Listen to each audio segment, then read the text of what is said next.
नमस्कार, एबीपी मराठी न्यूजमध्ये आपले स्वागत आहे। नागपूर हिंसाचार आणि सुरू असलेले राजकारण या संदर्भात आजचा हा खास रिपोर्ट आहे। नागपूरमध्ये हिंसाचार प्रकरण घडले आणि या संदर्भात आता शांततेचे आवाहन करण्यात येत आले आहे। अफवांना बळी पडू नका असे आवाहन सरकार आणि विरोधी पक्ष यांच्याकडून करण्यात येत आहे। सध्या संपूर्ण परिस्थिती नियंत्रणात असून घटनेचे व्हिडिओ आता समोर येत आहेत। तसेच हा हिंसाचार कसा घडला याचीही चौकशी सुरू आहे। तर महाराष्ट्र सरकारने दोषींवरती कठोर कारवाई करण्याचे सांगितलेले आहे। या प्रकरणानंतर मराठा आंदोलक मनोज जरांगे यांनी काय म्हटले बघू त्यांची खास मुलाखत।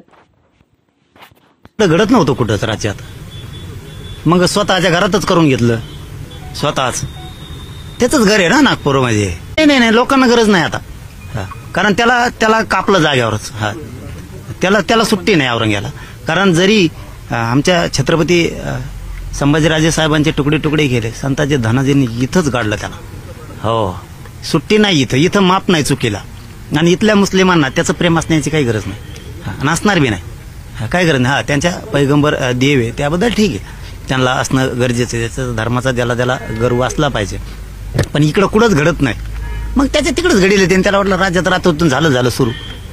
आता नाही, तू एकटाच उड्या आण सोंगाड्या। लोकांनी घडू पण नाही। माझी विनंती हात जोडून, रोजी रोटीला महत्वाची, ती देत नाहीये देवेंद्र फडणवीस, ती देत नाही। शेतकऱ्यांची कर्जमाफी देवेंद्र फडणवीस कधी करणार नाही। 3 आठवड्याचं अधिवेशन म्हणजे खूप मोठं अधिवेशन होतं। याच्यात शेतकऱ्यांची कर्जमाफी केली असती, पाण्याविषयी विषय घेतले असते, शिक्षकांचे अनेक प्रश्न होते, पोरांचे एसीबीसीचे प्रश्न आहेत, पोरांचे ओबीसी आरक्षणातले प्रश्न आहेत। कारण काय पोरांचे ऑप्शनच नाही आहेत शिष्यवृत्तीचे, ते गरजेचे। त्यांच्यासाठी हॉस्टेल गरजेचे आहेत, ते नाही करणारे। दलितांच्या योजना गरजेच्या आहेत। मुस्लिमांच्या आरक्षणाचा प्रश्न आहे। धनगराची तर कुपाटच लावली आहे पुरी मराठ्यासारखीच। त्यांना देतो म्हणले आरक्षण दिलं नाही, आम्हालाही मराठ्यांना दिलं नाही। जे महत्वाचं आहे ते नाही देत, आणि कबर नुसती कबर म्हणतात। काढायचं कुणाच्या हातात आहे? शेतकऱ्यांनाच कर्जमाफीची गरज आहे, त्यांच्या अनुदानाची गरज आहे, त्यांच्या पीक विम्याची गरज आहे। त्यांना आता भरण्याचे दिवस मी नंतर लगेच येणार आहेत, आता त्याच्यासाठी गरज आहे। आता 52,000 शिक्षकांचा विषय मंत्री असताना केसरकर सरांना सांगितला होता, त्यांनी ते तातडीनं मार्गी काढला होता। 52,000 शिक्षक थोडे नाहीत, फाशा घ्यायची वेळ आणली यांनी। मग हे वातावरण कसं दुसरीकडे न्यायचं?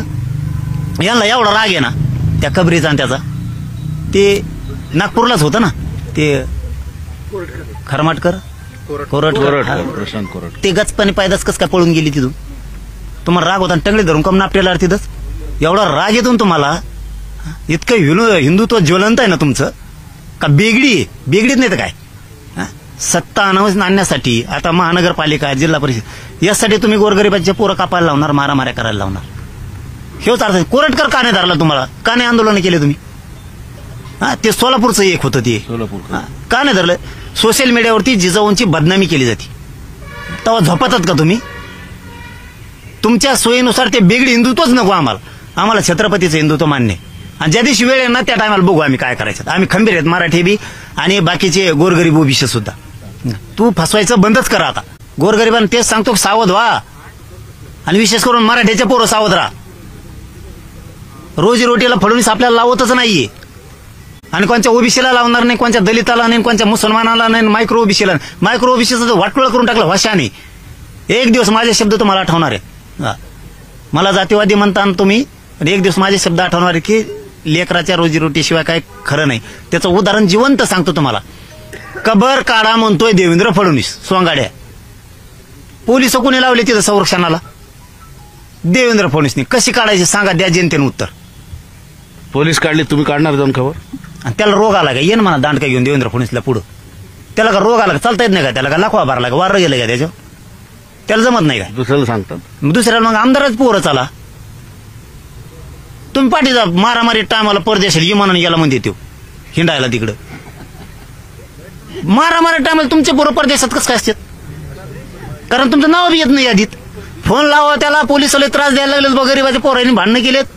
ते म्हणतो मी लय लांब राव आता इकडून। मी तरी सांगतो पप्पा समुद्रात हिंडू तू जहाजात। गरीबाचे डोके फुटलेच नाही, केलंय 70 वर्षे। ज्यावेळेस धर्मावर संकट येणार त्या टायमाला खरं संकट आम्ही बघू। हे असले बनवाबनीचं राजकीय डाव आम्हाला नको। खरं संकट येईल त्या टायमाला आम्ही बघू।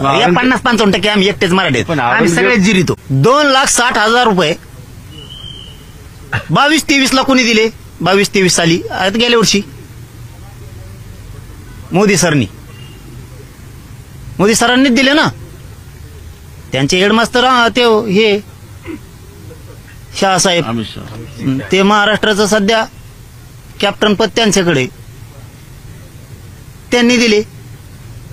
फडणवीस साहेब म्हणतात कबर काढा, फडणवीस साहेबांना लगेच पोलीस नेऊन ठेवले तिथं. म्हणजे पैसे देते ती अगरबत्तीला, तेलाला, हाराला, त्या औरंग्याच्या. काढा कोण म्हणतं? फडणवीस. काढायला गेले तर पोलीस लावले तिथं. कसं काढायची? फडणवीस उत्तर द्या तुम्ही, दादा जाऊन द्या. पोलीस हटवले तर तुम्ही स्वतः जाणार का तोडायला? आणि देवेंद्र फडणवीसला रोग आला काय? तुम्ही त्यांना जाणार का शिवप्रेमी म्हणून? ते आले तर येतो. चला म्हणा, या उद्या दांडके घेऊन. मी इथूनच शहाजीराजे इथूनच निघतो. ये म्हणा तू स्वतः. खुटा दे आमच्यात गुतून. होय मोकळा तू हिंड तिकडं. हे लोकांना येड्यात काढणं बंद करा.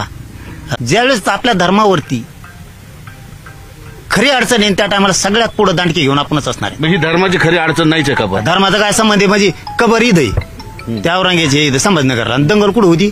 देवेंद्र फडणवीसच्या घरी. त्याच्यात नोकर पाठवले होते का कोण त्यांनी? जा म्हणला असं उड्या आणा तुम्ही. बघणारे 100-200 आपण तेच गुतून टाकू. आता गरीबातले लेकर गुतणार काढायला येणं. चल ना तू, पोलीस तो जवळ आहे यार. गोरगरीबाला कळता राहतो, मग कम डोकं खराब करायला लागले राव. खरं सांगतो मी, पोलीस कुणाचे? देवेंद्र फडणवीसचे. काढा कोण म्हणतं? देवेंद्र फडणवीस. त्यांचे मोदी सर पैसे देतात. कबरीला दिवा चांगला लावा म्हणतात, अगरबत्ती वासाची न्या शेंटेड, तिथं गोमूत्र शिपण्याऐवजी ते 70 शिपडा पैसे देते ती. आणि आम्हाला म्हणतात कबर काढा. कसं काय काढायची? अरे आम्हाला थोड्या आकले आहेत यार. देश पोषितो आम्ही, गोरगरीब शेतकरी आम्ही, देश पोषितो देश.